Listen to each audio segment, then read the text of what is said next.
Menteri Keuangan Purbaya Yudi Sadewa membantah anggapan sejumlah pihak yang menilai pertumbuhan ekonomi Indonesia pada triwulan 1 tahun 2026 rentan karena hanya ditopang belanja pemerintah.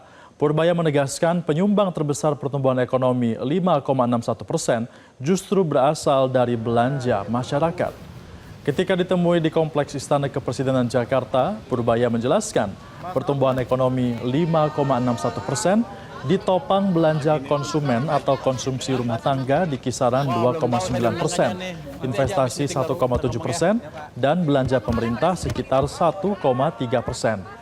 Purbaya menegaskan masyarakat tidak perlu khawatir karena pemerintah terus memperbaiki kondisi ekonomi Indonesia. Bahkan menurut Purbaya, hasilnya sudah mulai terlihat pada triwulan keempat tahun 2025 dan triwulan pertama tahun 2026, di mana ekonomi tumbuh semakin cepat. Fundamental ekonomi kita bagus. Misal kita bagus, besok saya akan jumpa pers masalah APBN kita yang sebagian termasuk majalah ekonomi bilang berantakan. Enggak, kita bagus sekali. Dan mereka nggak ngerti apa yang kita kerjakan. Strategi kita bukan hanya belanja pemerintah, tapi kita juga mengaktifkan sektor swasta. Makanya pertumbuhan ekonomi bisa 5,6 triwulan pertama, karena swasta juga mulai bergerak, bukan hanya government aja. Ada yang bilang kan, itu pertumbuhannya rentan gara-gara hanya didukung oleh belanja pemerintah, karena tumbuhnya cepat.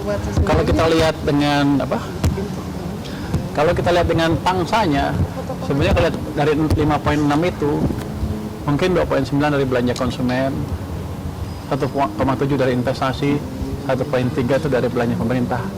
Jumlahnya nanti ke arah 6 sana. Ada juga ya ekspor impor ya negatif. Jadi gitu caranya. Jadi yang masih yang mendrive dan memberi kontribusi sama untuk menyumbangkan terbesar ke pertumbuhan adalah belanja masyarakat, artinya daya belinya masih cukup bagus. Jadi jangan khawatir, kita betul-betul memperbaiki ekonomi dan sudah kelihatan di triwulan keempat dan triwulan pertama tahun ini. Kita sudah tumbuh semakin cepat dan kita akan jaga terus supaya lebih cepat.